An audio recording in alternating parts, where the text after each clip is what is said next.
Just gonna give a little bit more time to see if anybody's running late.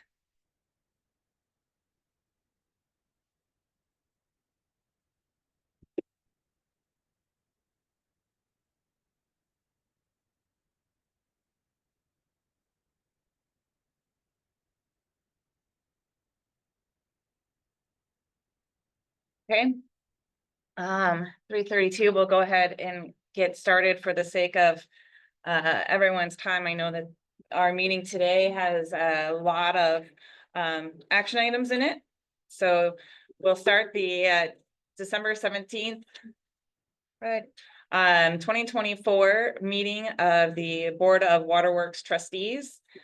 First thing on our agenda here is the consent agenda, which includes the minutes of the November 26, 2024 Board of Waterworks Trustees meeting, minutes of the December 3rd, 2024 Finance and Audit Committee meeting, minutes of December 10th, 2024 Planning and Committee meeting, financial statements, list of payments for November 2024, summary of CEO approved expenditures in excess of 50,000, and our next meeting date of January 28th, 2025. So moved. Second. Anything in particular that should be pulled out or discussed by any of our members or Ted? I would just note, Andrea, that on the CEO approved expenditures, there is a payment to 3E for repair of one of our West High Lift pump motors that was brought to the board as an emergency repair in June. Work is done and we've now paid. That payment was $156,000. Payment on the list is a little more than that because there were other things on that bill in addition to the $156,000, but just closing the loop on that emergency repair from June. Thank you for that. Any other questions or comments? All in favor of passing the consent agenda, say aye. Aye. Any opposed? On to our public comment period. Do we have any members of the public here either with us in the room that would wish to speak? Or online? Is there anybody that's got online? Okay, not hearing or seeing any, we'll move right into our action items. And the first item up is the approving and authorizing the form of assignment and assumption agreement between Des Moines Waterworks and Central Iowa Waterworks. Andrea is part of our agreement with Central Iowa Waterworks. Will be transferring debt that we have taken out for projects that are going to be transferred to Central Iowa Waterworks. Going to transfer that debt to Central Iowa Waterworks. They're actually two loans. One of them is just over 14 million for construction of the Saylorville Water Treatment Plant Transmission Main Phase 3 project, which is underway. The other one is a planning and design loan for the expansion at the Saylorville Treatment Plant. That's 10.6 million roughly. These documents have all been reviewed by bond counsel and general counsel, and they were approved by the Central Iowa Waterworks Board, who will be assuming the debt at their meeting on December 6th. And we're here today asking the board to adopt a resolution approving and authorizing that assignment and assumption.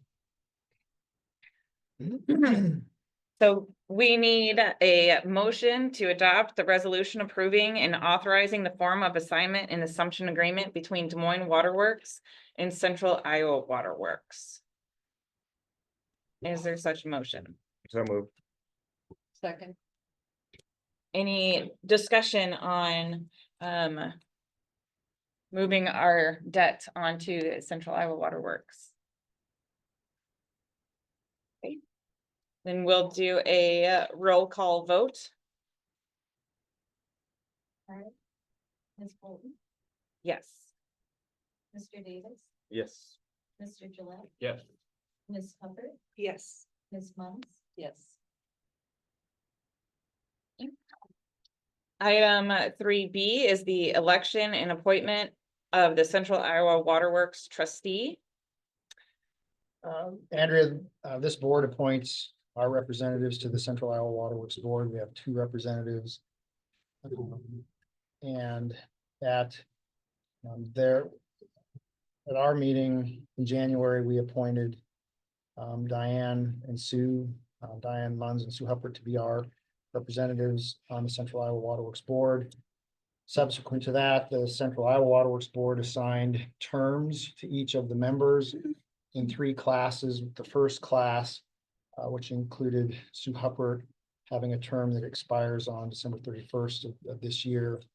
And so today this board needs to appoint an additional trustee, which is the position that Susan Huppert holds, and an alternate additional trustee to the Central Iowa Water Works Board to serve a 3-year term on that board beginning January 1 of 2025. So as Ted mentioned, we need to make that appointment to fill in our second representative's place. So you can see there is some verbiage for that resolution. If anybody has a nomination and could use that verbiage, that would get us started. I think Andrew and I talked, and I think, we, knowing that some of these terms were just getting everyone set up, we felt that having Sue would serve another term in that nomination worked well. I like the process that we used to serve, to select both the alternate or the trustee and the alternate last time and continue to do so. So I would, how do I do, really just make a nomination that Sue Hubbard be the appointed to serve as the additional trustee and Ted Corrigan as the alternate additional trustee for Central Iowa Water Works, representing Des Moines Water Works for a 3-year term beginning January 1st, 2025. Second. Do you have any discussion with the nominee and resolution on the table? I still find it inappropriate to have a staff member in that position. That so noted. I know we had a discussion surrounding that topic at the beginning of the year. I'm not looking to open up the Okay. discussion, I'm just Do you- explaining my vote. Yes, yep, okay, that's fair. Any other questions or comments? And I heard you, and I guess I would be curious now that we're a year in, have we heard any other concerns related to that? From anyone else? Yeah. No, Okay. but as I say, I still think there's a potential conflict of interest there. Yeah. With no other questions or comments remaining, we'll go ahead and vote. All in favor, say aye. Aye. Any opposed? No, yes. On to item 3C is a not to exceed $15 million water revenue capital loan note for the SRF PCPS ASR well project. Andrea, a 3-year design loan for about $1 million was approved at the September board meeting for design of the aquifer storage and recovery facility at the Polk County Pumping Station. Polk County Pumping Station project is going to be constructed under 2 contracts. One of those is drilling of the well, and the other is the well house pump facility, both of which have been awarded. Construction of those 2 projects requires a loan in an amount not to exceed $15 million. In order to execute the loan and disbursement agreement, we need to hold a public hearing. And then later, at a separate meeting, we will need to pass a resolution authorizing Des Moines Water Works to execute the loan and disbursement agreement. So today, the action is the public hearing and the passing of a resolution to allow future authorization of issuance of water revenue capital loan notes and authorizing the loan disbursement agreement. But that will happen at a different meeting than today. I do want to note, as we have noted each time we've talked about this project, that the Iowa DNR has delayed issuing our water use permit for this ASR facility. We continue to believe, I continue to believe they will issue us a water use permit. But it's important to note that this action that we're taking today doesn't commit us to borrowing the money. It just keeps us on track. So we will be prepared when DNR does make their final decision. Also important to note that this particular facility will remain an asset of Des Moines Waterworks, will not be transferred to Central Iowa Waterworks. This will be our asset. So today we just need to hold a public hearing Okay. as outlined in the memo. So I'll go ahead and open the public hearing on the authorization of a loan and disbursement agreement and the issuance of notes to evidence the obligation thereunder. Do we have anyone here from the public wishing to speak on this topic? Have we have anyone online? No comments in advance of the meeting. Okay. With that, then I will close the public hearing and ask for a motion to vote on to adopt the resolution instituting proceedings to take additional action for the authorization of a loan and disbursement agreement and the issuance of not to exceed 15 million water revenue capital loan notes. So move. Second. And a roll call vote? Ms. Bolton, Yes. Mr. Davis, Yes. Mr. Gillette, Yes. Ms. Hubbard, Yes. Ms. Moines, Yes.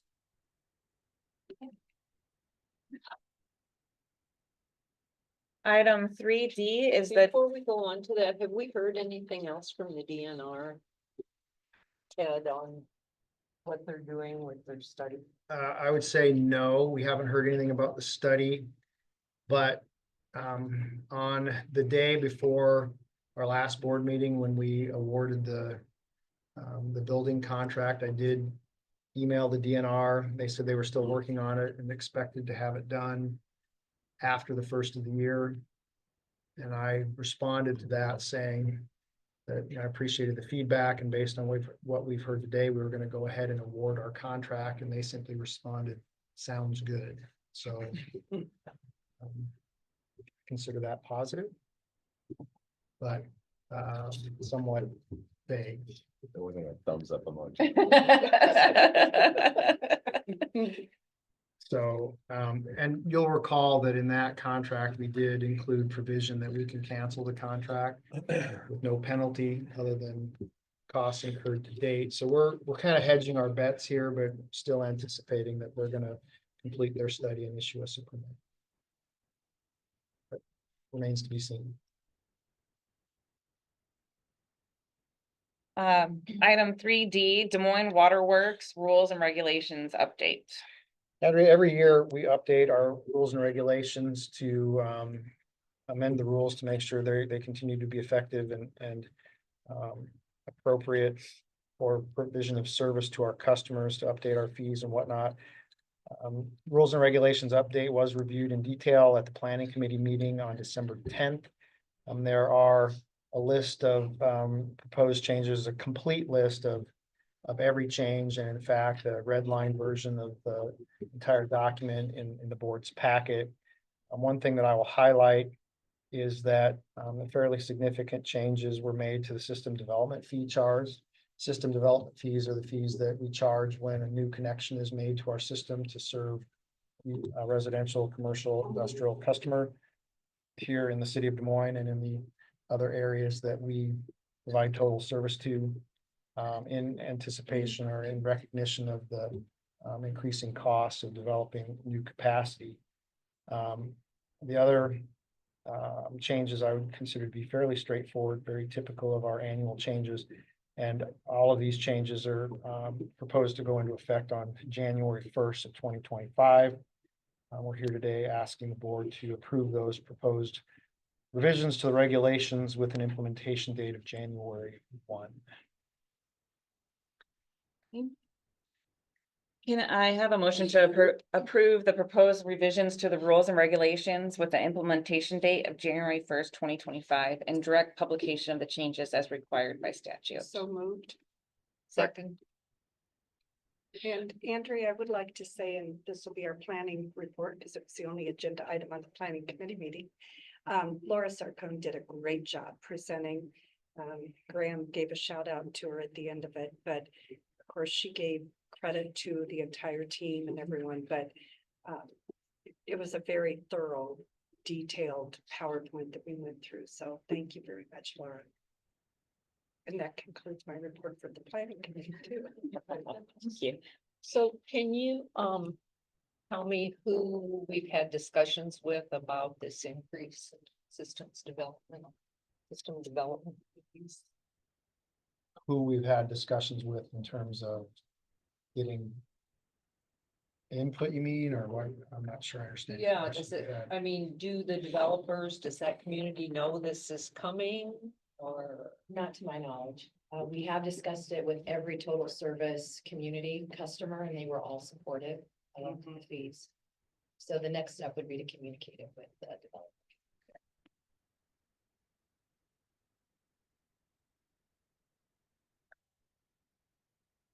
So, from my understanding, this rules and regulations document is a guide of how we interact with our customers and our developers and other individuals that we interact with, not necessarily the internal way that we do things. I'm asking that regarding the third bulleted item about a permanent aluminum ladder. Well, the rules and regulations are basically rules and regulations for providing service to our customers. So it's a whole series of, you know, the requirements for signing up for service, the requirements for installing a service line, materials, the size, all of those specifications, meter pits. And it also covers all of the fees that we charge, be it laboratory fees or missed appointment fees or inspection fees for our, you know, inspecting new development and system development. So it's a pretty far-ranging set of rules and regulations, but it's all related to providing water service to our direct retail customers. Does it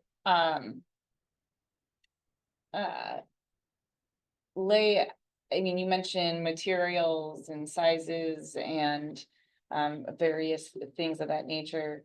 Would this be something that, as we look at annually, be a way of certifying or recertifying the work that we do and how we do it? Are you talking about like our procedures that we follow? Mhm. No, not Okay. really. It's Okay. more specifications for materials and equipment. It's not how we would make the tap or, you know, how we would shore a hole or any of those kind of things. Those are in different policies and procedures. Okay. This is more specifications, rules and regulations that customers have to follow to receive service from Des Moines. Okay, thank you. So we do have a motion and a second out there. Do we have any other questions or comments? Right, all in favor, say aye. Aye. Any opposed? Item 3E is to request authorization to reestablish the date of the public hearing for 2024 Waterworks Park Road as the date of the January 2025 board meeting. Henry, this is a project that we brought to the board in October, hoping to award it this month. There were delays in the design process, partially related to the city of Des Moines review and comment process, partially just due to our own design process. We're not ready to award it now, but the plans and specifications are now complete and they are out for bid. And we are asking that the board reestablish the date of that public hearing for January of 2025, next month. And can I get a motion to do just that and authorize the public hearing for the 2024 Waterworks Road project as the date of the January 2025 board meeting? So moved. Second. Any questions? All in favor, say aye. Aye. Any opposed? Item 3F is request authorization to reestablish the date of the public hearing for the 2024 Floor water treatment plant distribution building improvements remodel phase 1 project as the date of the February 2025 board meeting. Andrea, similar situation here. We brought this to the board in October, hoping to bid and award it today. We didn't get the plans ready in time to get them out. But the plans are now complete and we plan to go to bid here yet this month. And are asking that the board reestablish the date of this public hearing as the date of the February board. So we need a motion to authorize staff to reestablish the date of the public hearing for the 2024 Floor water treatment plant distribution building improvements remodel phase 1 project as the date of the February 2025 board meeting. So moved. Second. Any questions? No, but just as a comment on this, I mean, we said that, you know, the plans were running late. This came to the planning committee a month ago, and there were so many options and so many details, and they were trying to do it right. And so I'm glad to see that we are delaying this until we know exactly what it is that we want. I mean, there were lockers, there are restrooms for men and women, but there's a lot going on here, and there were many options for the staff to review. So I'm glad to see that there was a delay if they weren't quite ready to make a decision. Thank you. We have a motion and a second. All in favor, say aye. Any opposed? Item 3G is to request authorization to reestablish the date of the public hearing for the Northeast Booster Station as the date of the February 2025 board meeting. Andrea, this is a case where we are ready and we're waiting for the city of Bondurant to sign the 2080 agreement that we want to enter in with them for cost sharing on this joint facility. There's been a lot of conversations back and forth. City of Bondurant, as you know, they are in the process of building their own facility, but this facility needs to be constructed to ensure that they have the water they need for the next 4, 5, 6 years while they're building their new water treatment plant.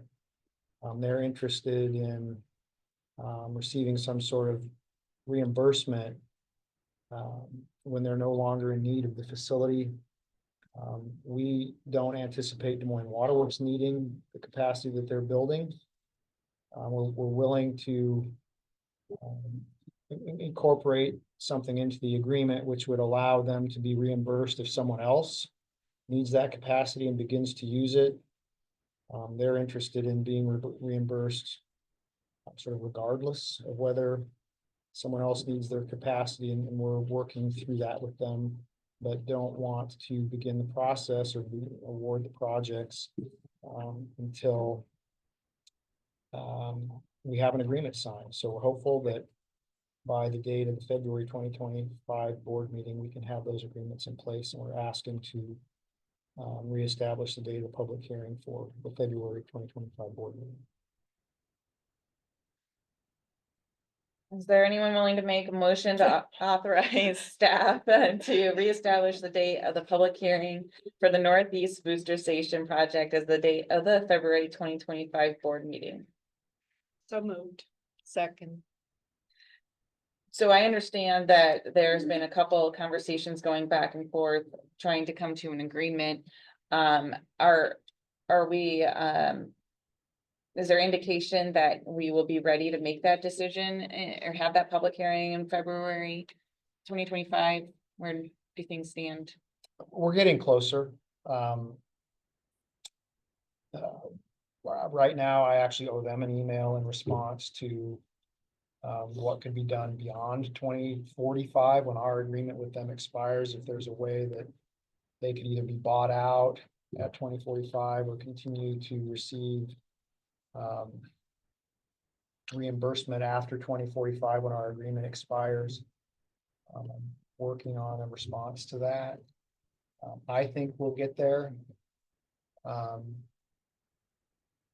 Can I guarantee that we will get there? No, but I think we will. It's a project that's needed. We need to get it done. So there's no guarantee, but I certainly think we'll get there. We just need a little more time to work through it, and the holidays don't help, you know. Sure. People are gone and time off and whatnot. So we just need a little more time, but I think we'll get there. Ted, can I ask you a question on that? You know, Bondurant unfortunately made the decision not to join the Central Iowa Waterworks, as did That's correct. Altoona. That's correct. And it just, maybe I'm reading this wrong, but it's feeling to me like they want their separate deal so that they can maintain their own water, you know, build their own water plant, et cetera. I just want us to be very careful that, you know, the collaboration that we have going on is with Central Iowa Waterworks, as well as our total service customers, you know, Pleasant Hill and Windsor Heights. And this is one of the reasons that many of the other communities decided not to go on their own and build their own water treatment plant or do it on their own, but to collaborate. So, are they regretting that they're not part of Central Iowa Waterworks? I guess is my question, or are they reconsidering? They're not reconsidering, and I can't speak as to whether they're regretting, but this is a fairly significant investment that they're gonna have to make right in the middle of the process of building a new facility. That's what And happens. That's That's what happened. That's why Urbandale, I think, didn't build their own. They just want to make sure that if they make this big investment, this significant investment, and then in the future, someone else gets the benefit of that investment, that they'll be reimbursed. We don't believe that there's anyone out there who's going to benefit from that investment. And that's our position, is that we're building what we need in that area. We don't know who else might someday benefit from that. We've shared with them or offered that if someone does come along, let's just say Alman, for example, and they need that capacity, while we still have an agreement with Bondurant through 2045, that we would facilitate a reimbursement there. But we'd kind of like for that to end at 2045 when our agreement ends. They're interested. The most recent communication is, well, can we get a buyout at 2045 for whatever remaining value there is? I'm not sure who the buyer would be, not us. I suggested to them that maybe they would just want to continue to own that pipeline and maintain it and repair it and relocate it and do the things you have to do with the pipeline over decades. And then if somebody 50 years from now wants to use some of that capacity, they could work with them. So that's kind of where we are right now. Is I think we've gone as far as we can go. We are not going to buy their capacity from them in those facilities because we don't believe we're going to need it. And My question, maybe more technical, just, we're speaking of capacity, we're not talking about production, it's like distribution capacity, is that? And so it's kind of like when we say who might need it, it's like there's a geographic relationship to that, right? absolutely, yeah.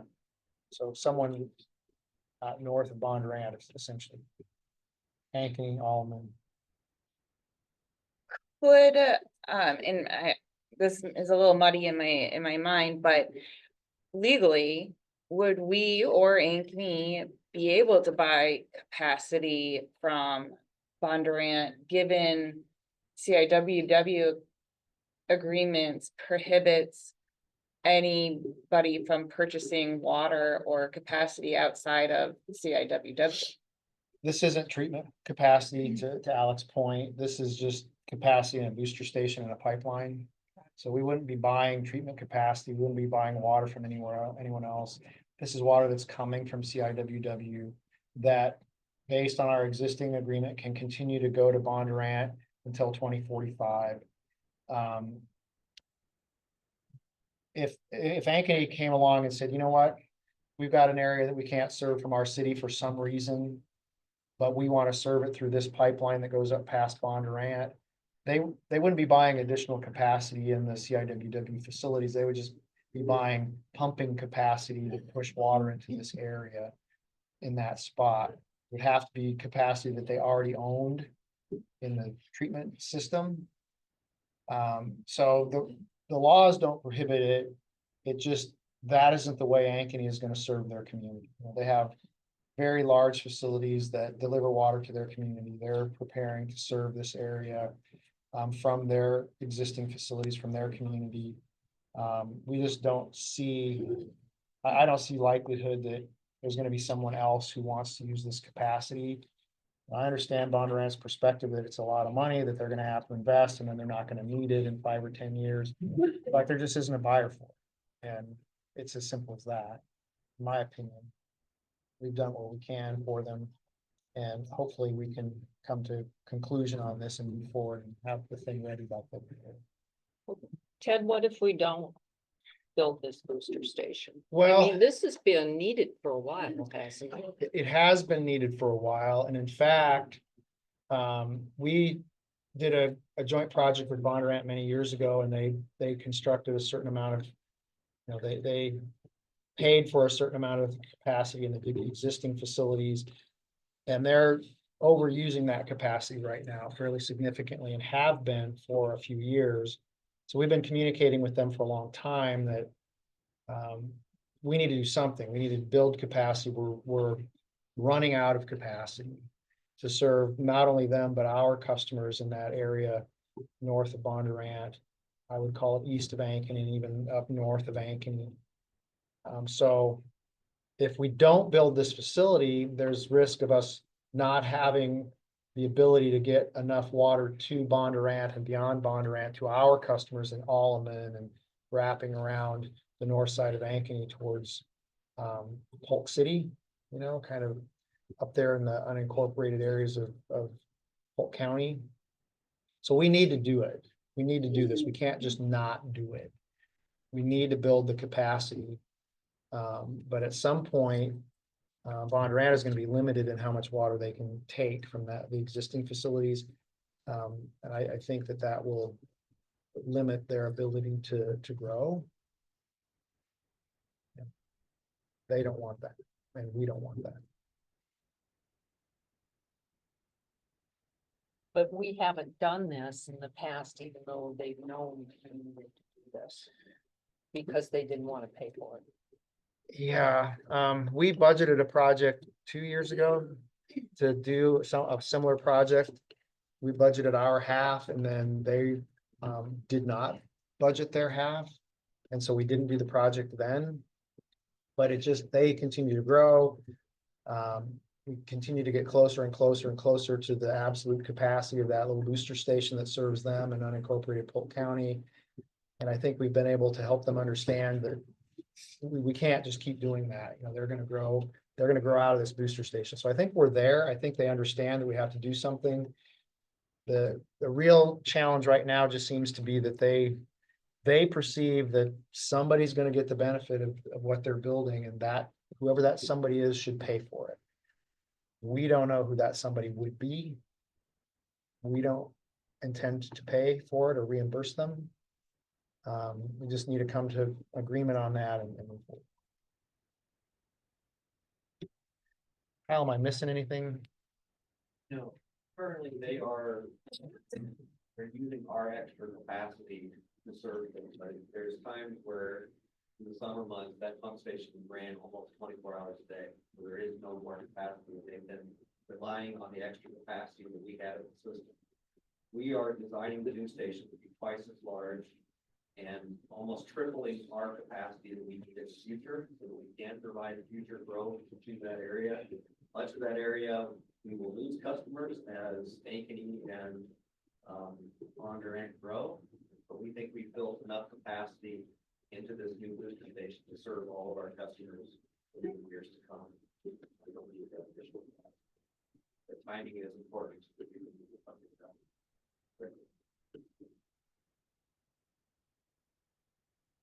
Okay. I imagine that we'll be talking about this again in February. Imagine that. Any other questions or comments for now, though? There's a motion and a second on the table. All in favor, say aye. I, Any opposed? Item 3H is the Floor Drive Water Treatment Plant High Lift Pump VFD installation.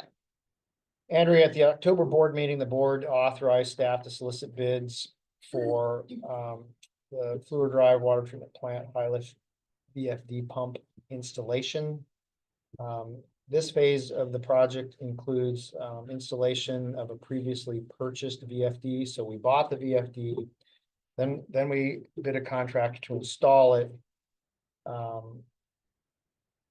Plans and specifications were completed for the installation of this VFD. A number of contractors and equipment suppliers took out plans, but we received one bid on the 10th of December. Unfortunately, the bid was very close to the engineer's estimate. You can see there that the engineer's estimate was 971,000. The bid by Waldinger is 997,000. So about 2.5% over the engineer's estimate, but very close.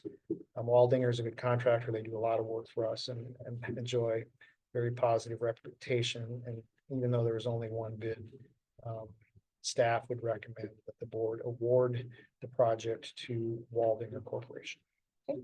So this is a public hearing and I'll go ahead and open it now for comments from the public regarding the form of contract, plans and specifications and estimated cost. Do we imagine we do not have any new members here from the public looking to speak on this? Do we have anyone online? We did not receive any comments prior to the board meeting.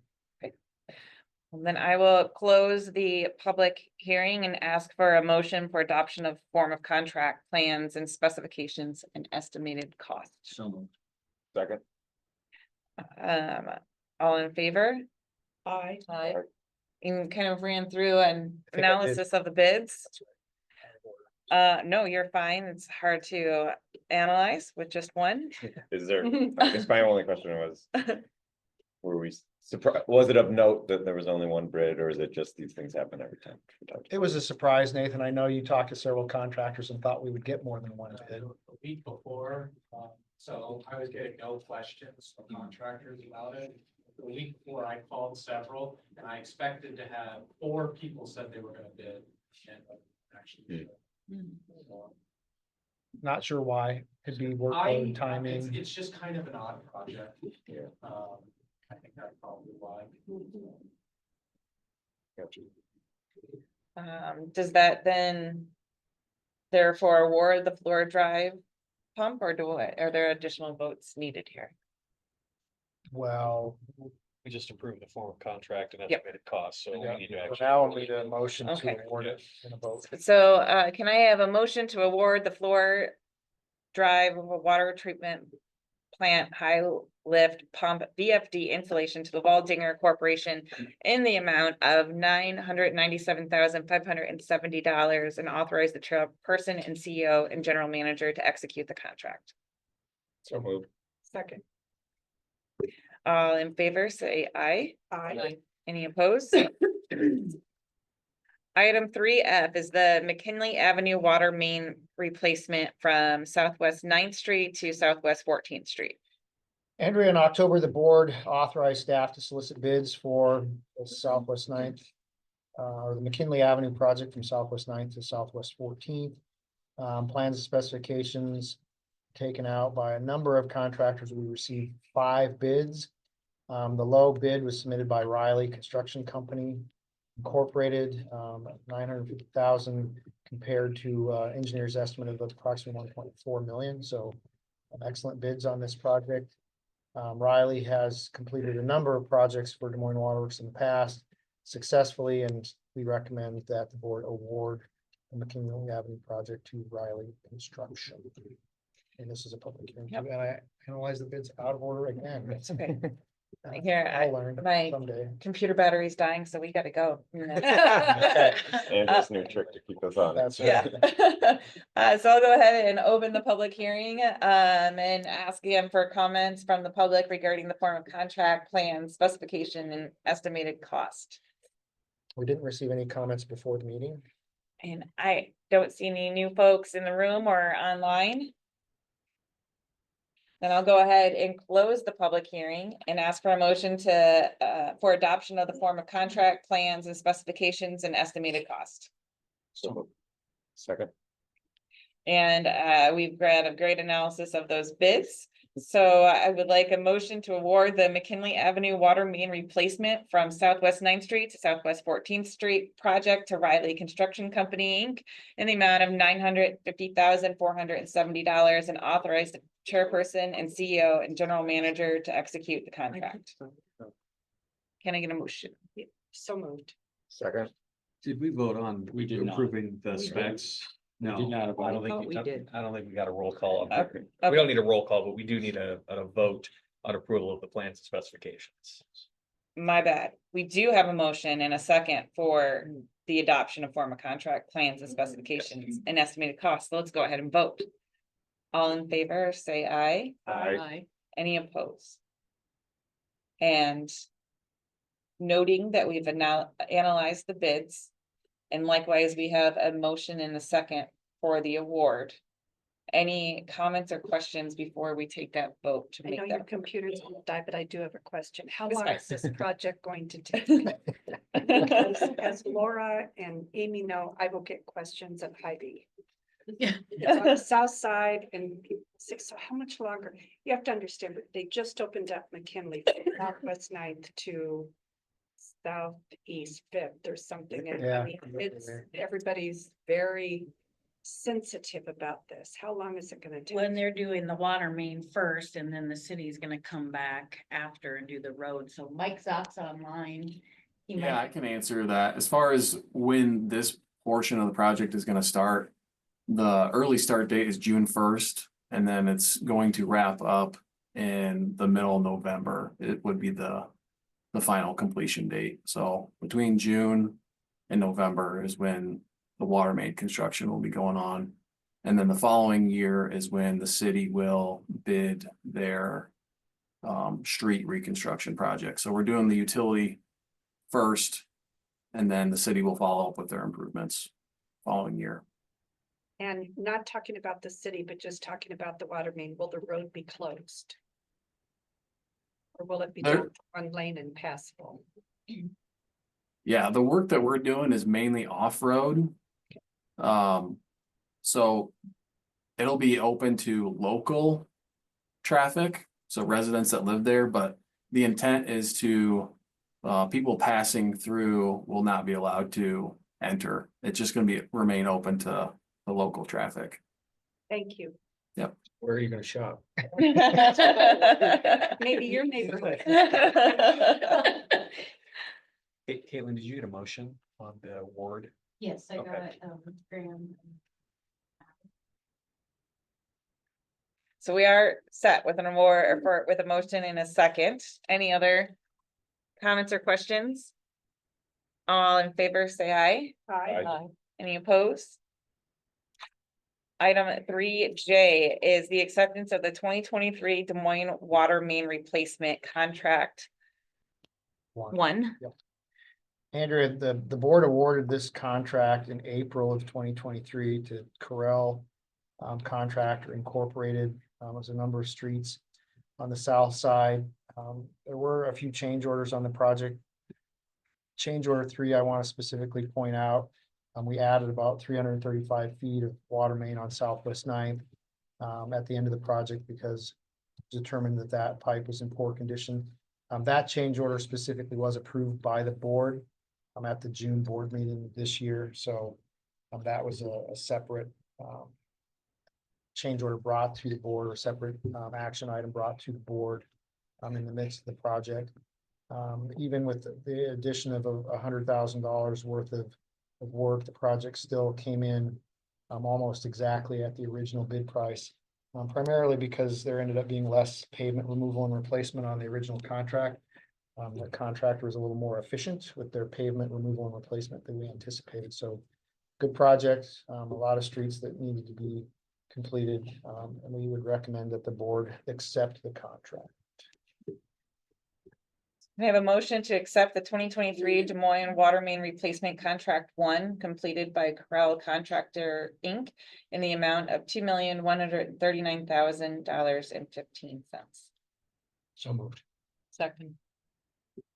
Any questions or comments? Okay. All in favor, say aye. I, Any opposed? I do have on I do apologize, I only have the first motion for the second one. Go back on I. Okay. So we have a motion. A second. In the public hearing. Okay, so we need a motion for the award of the McKinley Avenue Water Main Replacement from Southwest 9th Street to Southwest 14th Street project to Riley Construction Company, Inc. in the amount of $950,470. And to authorize the chairperson and CEO and general manager to execute the contract. So moved. Second. Last chance to make any changes. All right, do we want to read? Why don't you go ahead and just vote on that? Yeah. Yeah. All in favor, say aye. Aye. Any opposed? Okay. Sorry about that. That mess was my fault. But now we are on item 3K, which is to authorize a request authorization to issue a purchase order to replace water distribution tap and hydrant crane truck units 7 and 22. Andrew, we have a number of what I call hydrant trucks, 3 hydrant trucks that we use for hydrant maintenance and to make taps for new service connections. Typically rotate our vehicles about every 10 years, but these vehicles are a little older than that. One of them is 13 years old and one of them is 16 years old. We actually budgeted to replace one of them in 2022, but that was during the time when we were having trouble getting vehicles and specifically the chassis that we need to put on the vehicles to make them into hydrant trucks. So carried that money over and added to it money from the 2024 budget and bid the replacement of those 2 vehicles this year. The low bid was from Star Equipment, $156,000 each. That is a little bit more than we had budgeted, but we will make up that difference from other savings on other equipment that distribution purchased this year. So we would ask the board to authorize issuing a purchase order to Star Equipment for purchase of 2 hydrant trucks. I have a motion to authorize staff to issue a purchase order to Star Equipment in the amount of $313,362 for 2 new tap and hydrant crane trucks. so moved. Second. Is this coming to us because we are purchasing 2 and there's a shuffling of the budget? They're coming to you because they're over $100,000. Right, We did implement for 2025 a process whereby we had a schedule in the budget of this kind of thing to just point out that, hey, right. you're approving these specific purchases that are over my spending authority, but we're gonna go ahead and just purchase them when the time comes, as long as they're within Okay. the budget. But we didn't do that with these 2 because one of them was all the way back in 2022. And the other one was in, the 2024 budget when we didn't have that process in place. So Okay, going forward, we won't have to do this, but this time we felt like we should do it. okay, that's fair. I remember that conversation of the change. And Yes. any other questions or comments? Yeah, what do we do with the 2 that we're replacing? Is We there a trade 'em market in. for them? Typically, we've been selling them. On Gov Deals, Yeah, yeah. so it'll be a little bit of money we get back, from that, but we used to trade them in, but we get a lot more money when we sell them, so. Any other questions or comments? All in favor, say aye. I, Any opposed?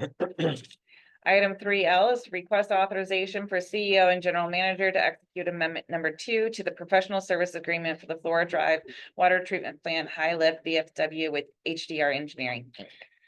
Andrew, we're back to the VFD, the West High Lift. This is the project we just awarded to Waldinger. What we're gonna do here is expand the scope of HDR's professional services agreement to allow them to inspect the construction as the thing is installed. They helped us pick it, design it, bid it. We just want to make sure it gets installed correctly, and so we're here requesting authorization to execute an amendment to their professional services agreement. The amount not to exceed $149,149 to provide construction-related services on that project. So can I have a motion to authorize the CEO and general manager to execute amendment number 2 to the professional services agreement with HDR Engineering, Inc. in the amount of $149,149 for the Flora Drive Water Treatment Plant High Lift VFD project? So moved. Second. Any other questions or comments? All in favor, say aye. Aye. Any opposed? Item 3M is the performance evaluation and salary increase for the CEO and general manager. I can share on this one that Alec and I, well, let me start by saying that the board. Andrea, before we get into this, I would just note that we've received a request to go into closed session if we're actually going to discuss professional qualifications of the CEO. So if the discussion gets into qualifications and performance in any detail, then we should go into closed session in respect of that written request. Okay, thank you for that. The board had the opportunity to share their feedback on the evaluation items associated with the CEO and general manager. We've received comments from our board members. Alec and I met with Ted to do an evaluation, their annual performance evaluation. In conclusion of that and in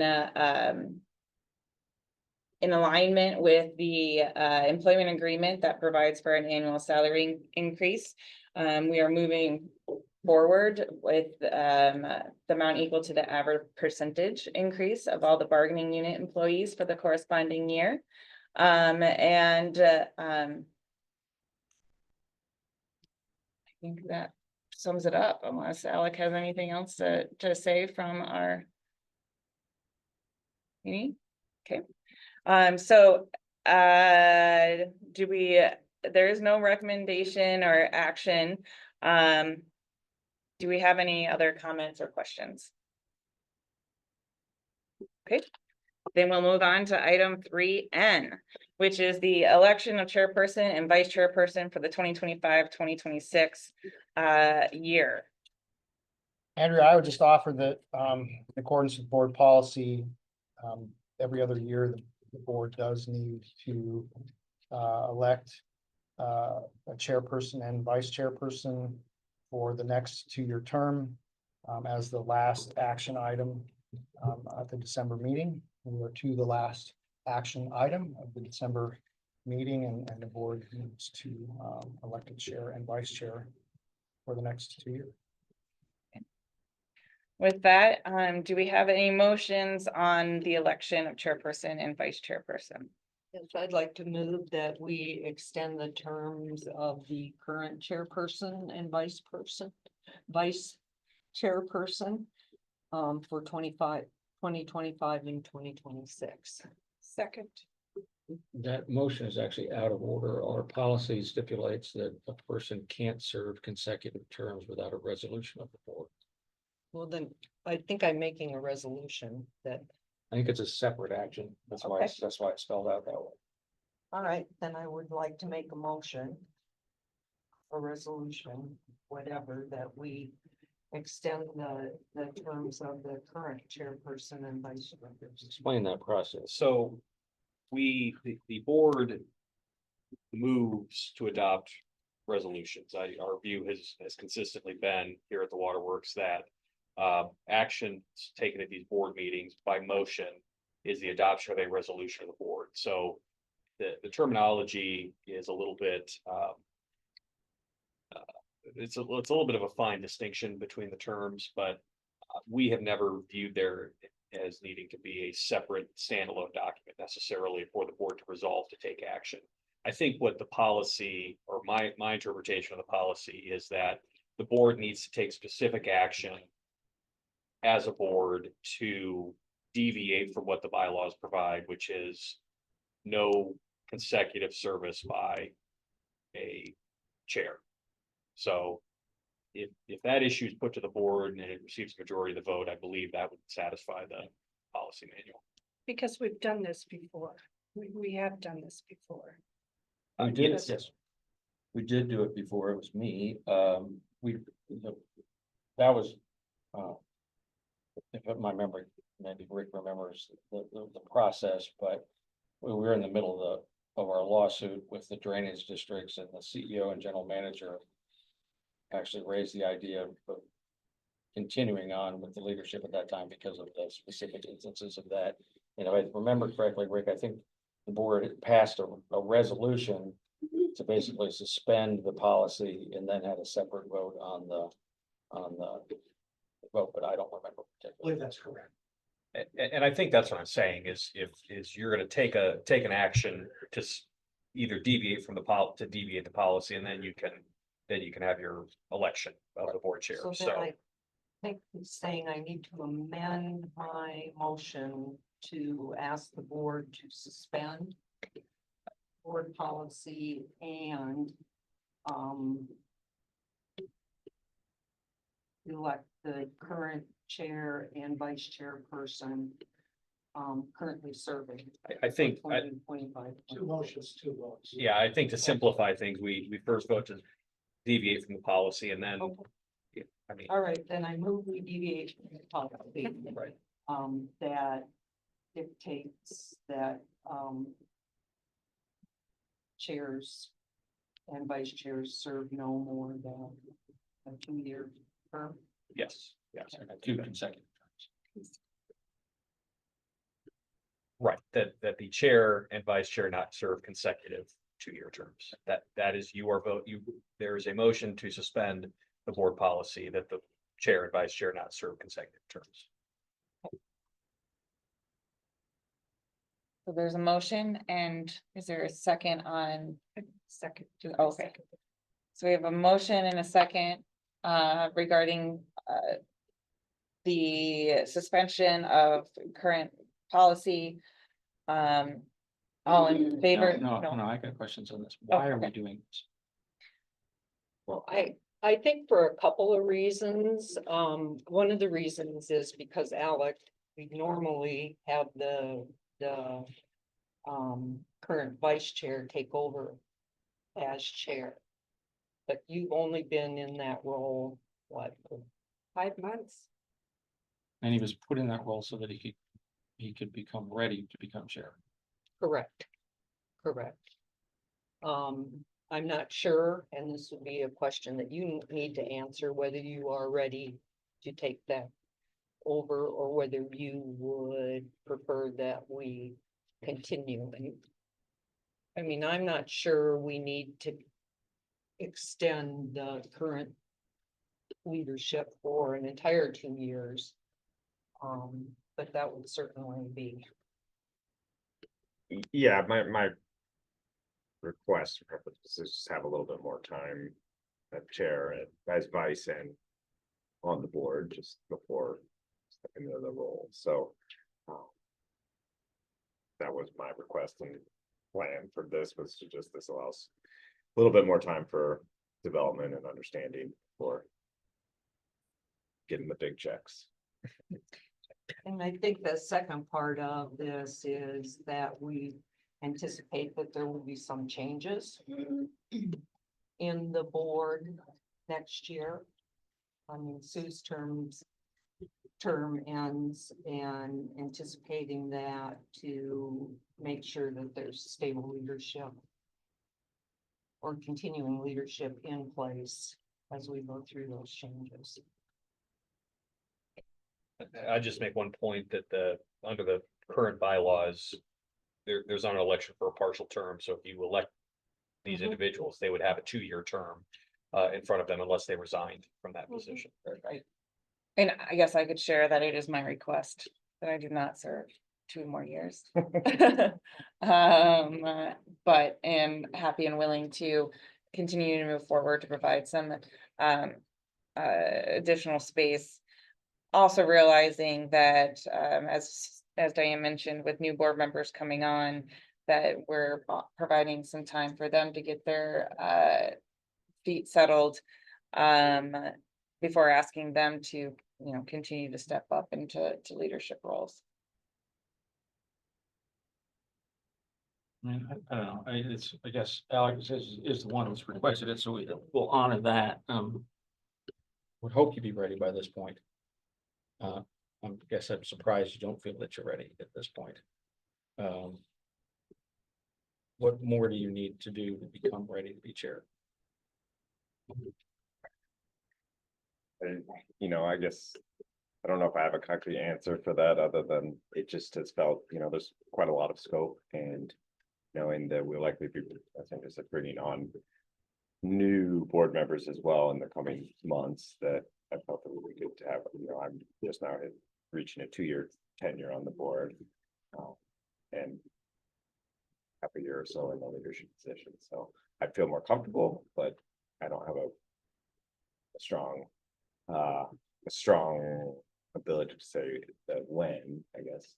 I mean, that's just my concern. I would have hoped you'd be ready at this point, so it concerns me that you say you're not. I think you're capable and ready. I think that the dynamic of bringing in someone new and having them turn to you as the chair and asking you all the questions, probably is what's a little unsettling, is being the go-to, at that point.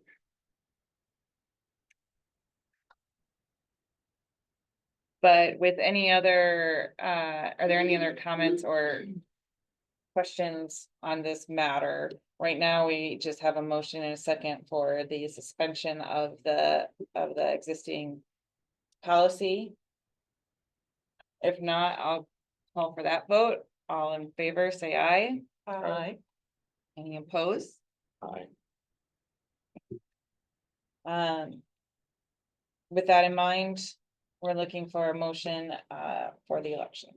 I'll make the second part of the motion is that I nominate the current chairperson and vice chairperson to continue service for the 2025 to 2026 term.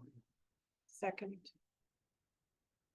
Just Okay, yeah, I've got a question for you, Alec. Just you and I had a conversation offline about this, and I think it's appropriate to have it in public session. You have a contract with the Des Moines Waterworks Park Foundation, between your partners, to operate the beer garden, and that is at least gives a visual of a potential conflict. And you're aware of that, and we've discussed that, and I think you've addressed my concerns about that, but I think kind of a public acknowledgement that that is a special relationship you have with the Park Foundation, and that being a board member here, you have to take extra caution, right? I mean, is that the fair way to say that? So that it doesn't appear that you're acting on this, in your capacity on this board in any way to influence that. Is that a fair? Correct, yeah, I Right. mean, we've tried, and that was acknowledged, we already were involved in business with the park before I joined the board, Absolutely. right? So it was a known thing, and we've tried, I've at least hopefully carried myself as best I can to show that I'm not trying to exert any other influence outside of separation of the utility. And I'm not suggesting you have in any way. So yeah, no, it's definitely, obviously, I'm in the park a lot for various reasons, so, and hopefully there would not be a conflict, but I recognize that. As I've stated, I think if that were to become a conflict or something like that, I think I would not be able to serve in this capacity, so, which I still enjoy doing and would like to be able to do. I appreciate you addressing that. I mean, I think that clearly you were involved in that business venture when you joined this board. The city council approved your appointment, knowing that at that time. The only thing that's changed, and it's good for everybody, right, is that the beer garden has continued to grow and be a successful entity.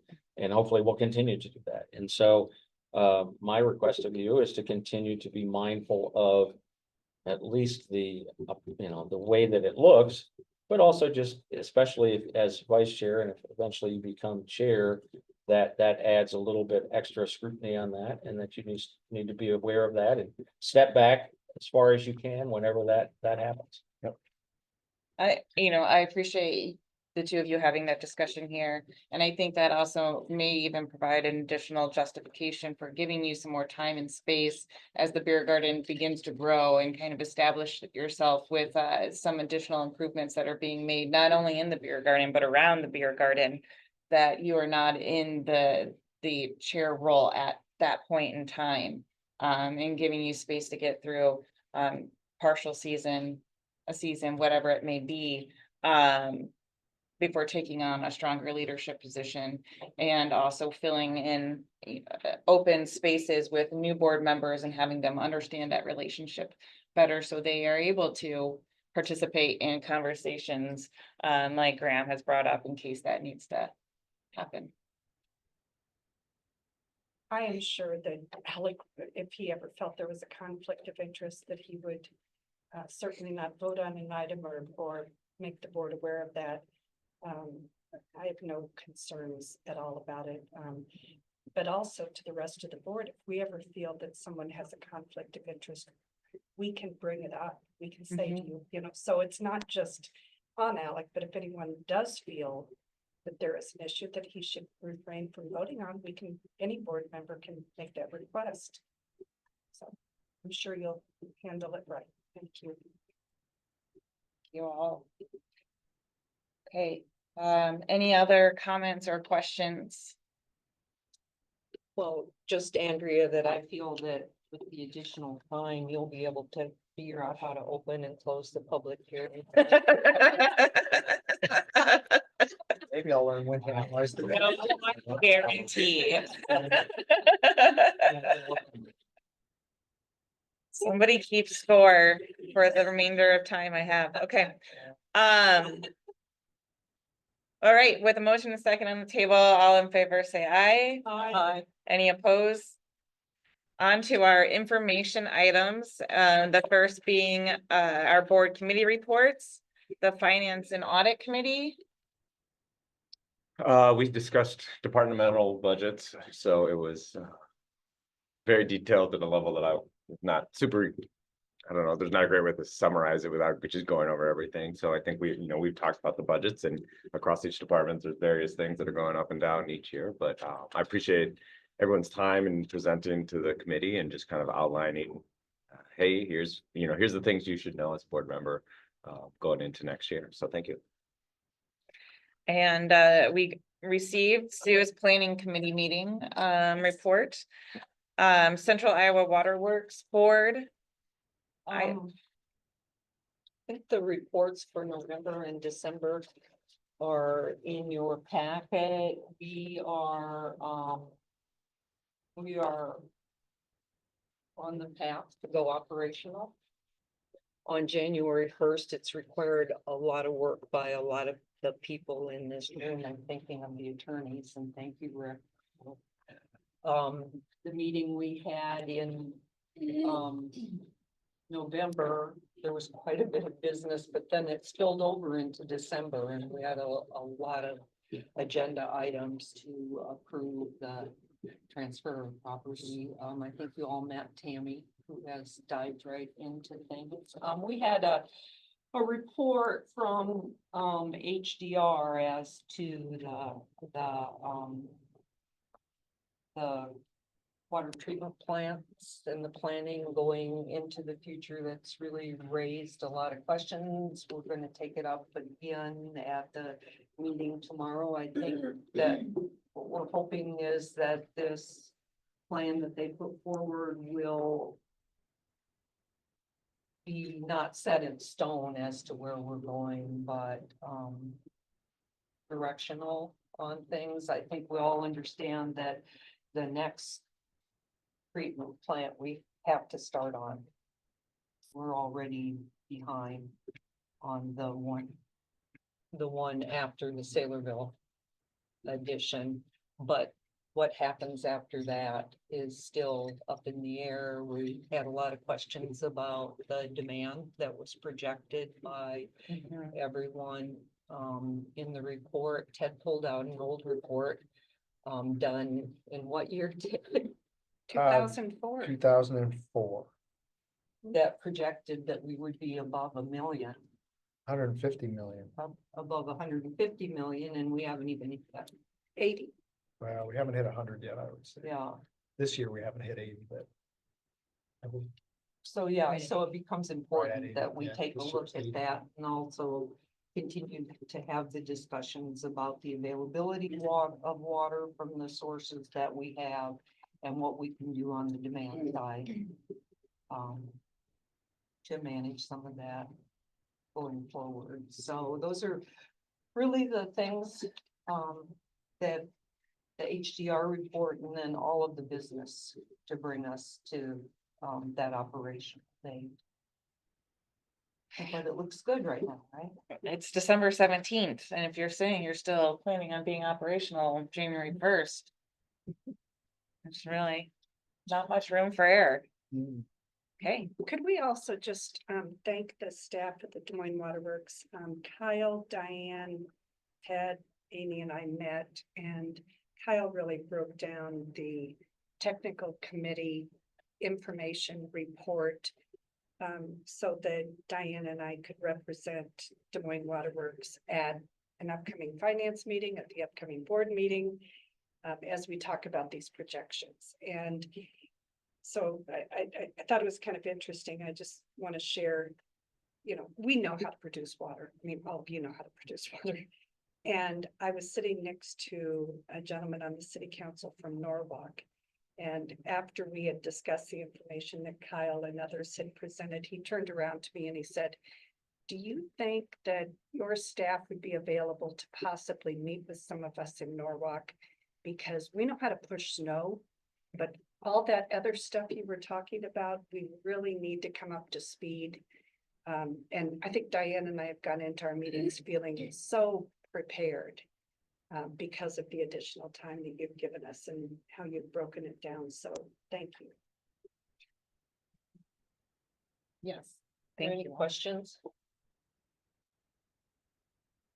I do not have any questions. Anyone else? Okay, the Greater Des Moines Botanical Garden Board. This is the final report. Ooh, Yes, and so Ted, I think going forward, since we still have a financial arrangement. with One them, more year. You may add that to your reports going forward for the next year. I think probably makes sense. Yeah. But I'll say that I attended my final board meeting as a member of that board. I first joined that as Des Moines Waterworks representative in 2011. Wow.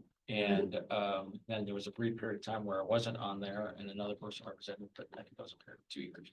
So in many ways, I was the longest serving board member since that they constituted that board. Which they said very nice things about me, which I appreciated. It was unnecessary, but I think, as I have said this before, Waterworks should be proud of what they did there. I mean, Waterworks was asked to step in and run the botanical center at the time, which I would have argued had I been on the board back then, that was probably an inappropriate use of our utility, but it was one of those political situations where Waterworks kind of didn't have an opportunity to say no, but Waterworks respectfully and generally ran that facility well for a number of years. How many years did Waterworks run that? Do you remember?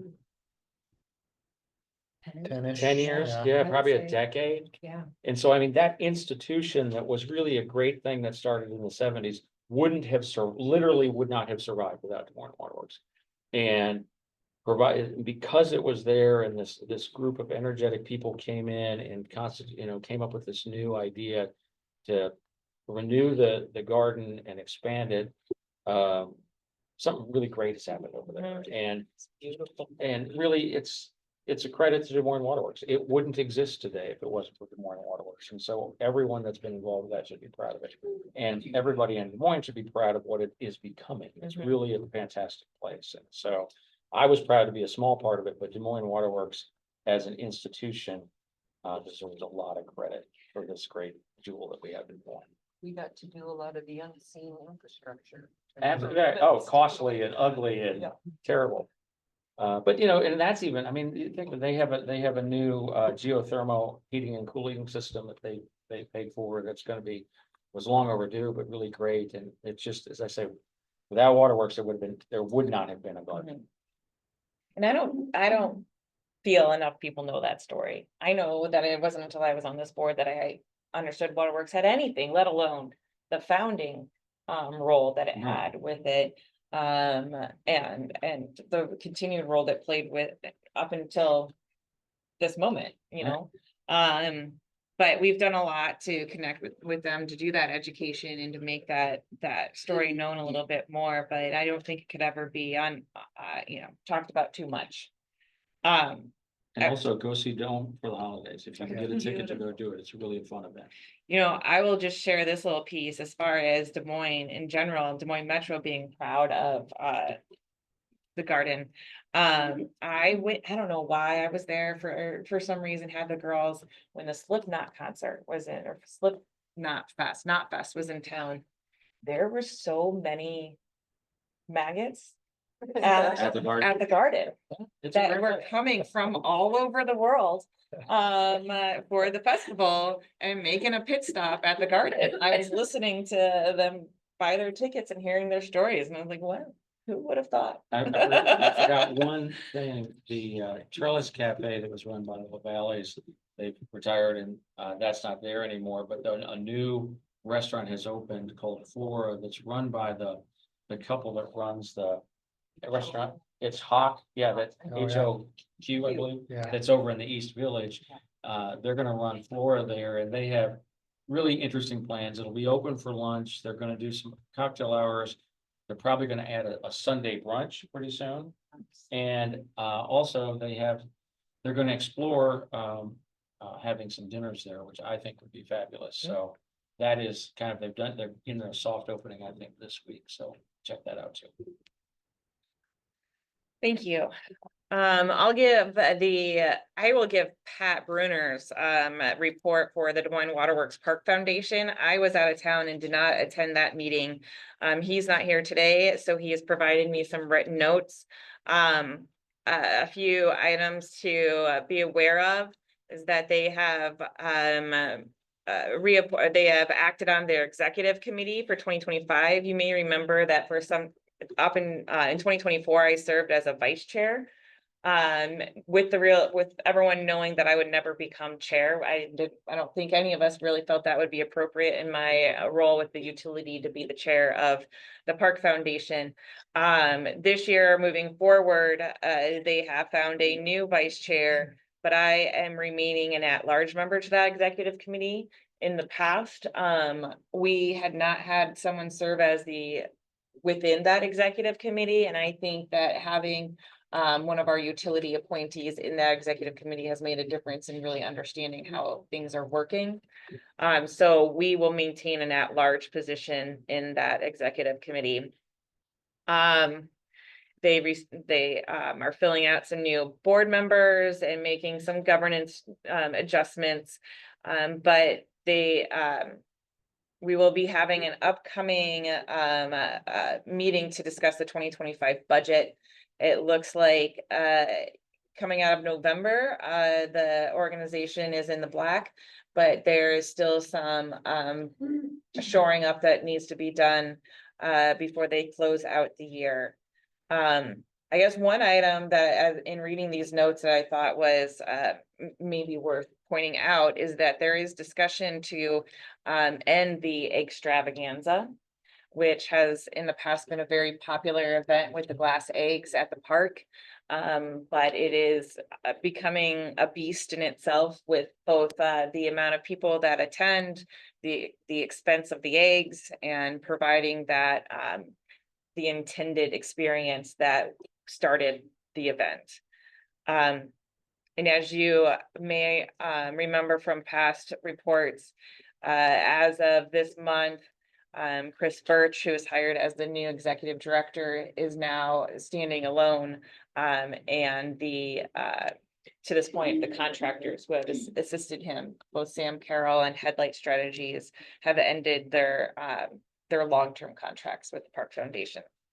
It's part of that, I'm sorry. No, you're good. Part of that kind of shoring up of the year, is that continued discussion about how they're gonna pay what they owe us basically for the maintenance and upkeep.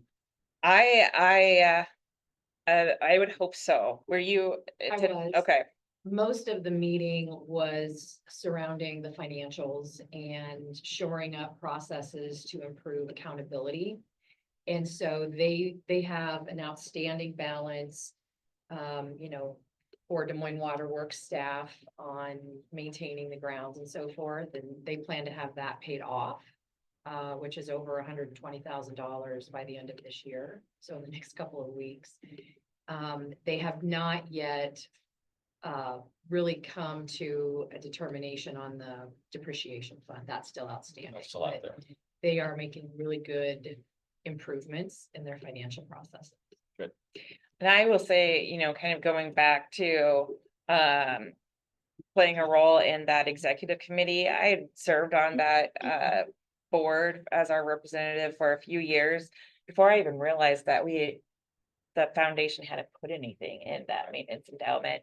And being able to be more connected to those conversations has helped to point out that there are some obligations that they owe.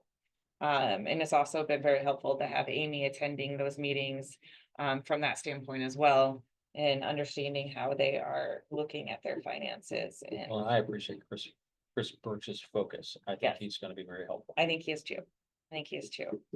I think he realizes the obligations that he has and the priorities. He seems focused. So that concludes our board membership reports, and turn it over to Ted for his CEO and general manager comments. A couple of things, Andrea. I want to comment on our lobby remodeling out here. I'm sure the board has noticed that all of the wallpaper, the 90s vintage wallpaper that we had on the walls that was falling off of the walls have been removed.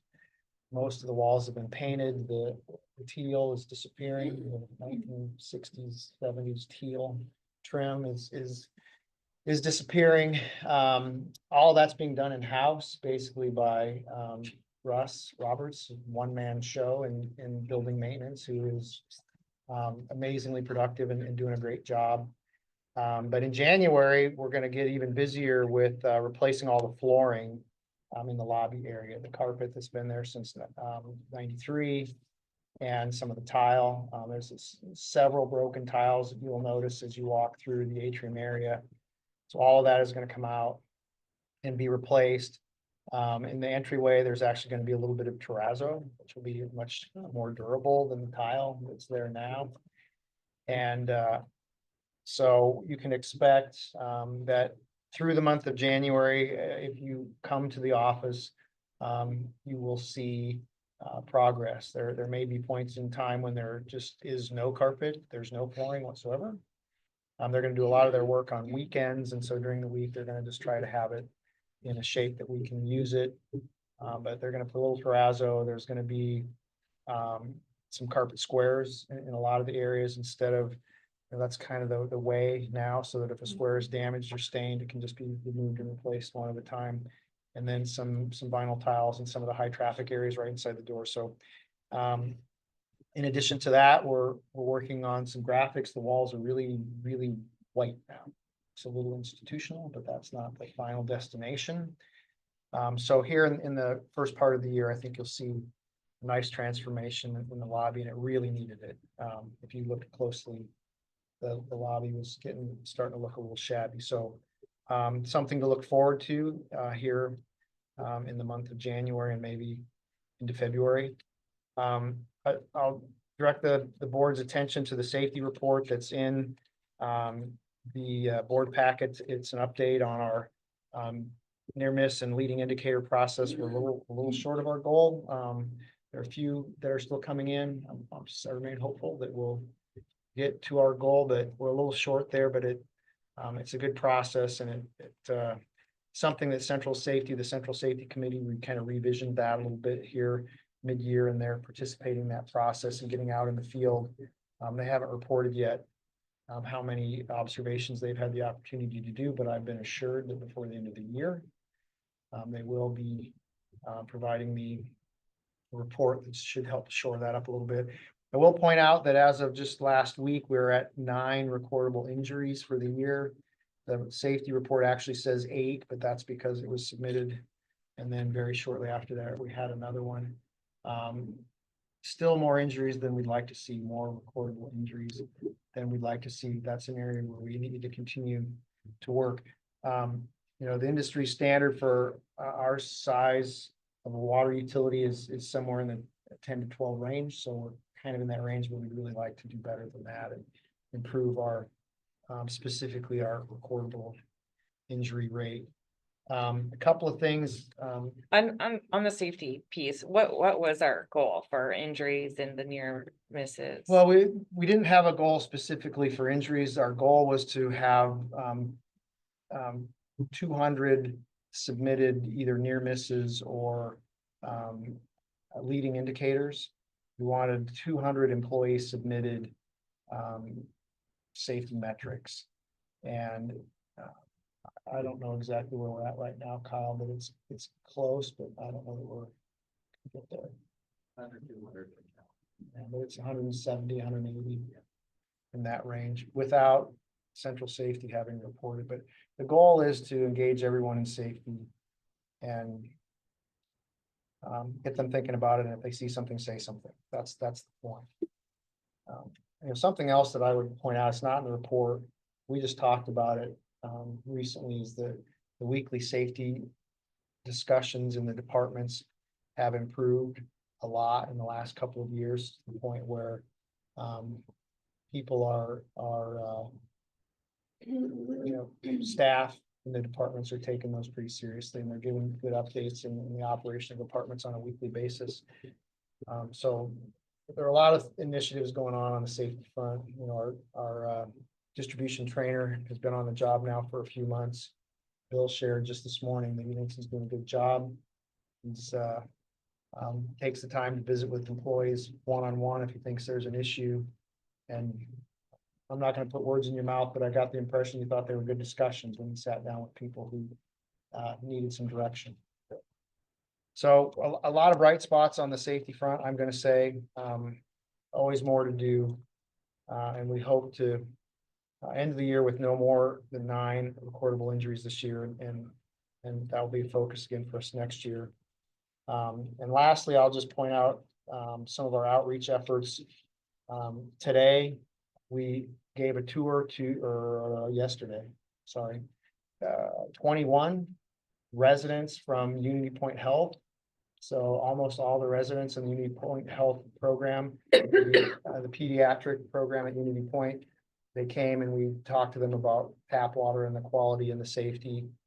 We talked about lead in drinking water. We talked about using tap water for baby formula. We talked about just a whole lot of things that they had questions about. You know, they're going to be doctors and they want to know. And I think that's a great partnership that we've now developed with Unity Point Health to get the right information out into the community. And then we had our last conservation on tap event last week in Huxley. So no more free food for me, I guess, at least until next year. Those have been good events. That was a big one too. There were a lot of people there, 20 plus people came and heard a conversation about water quality and conservation.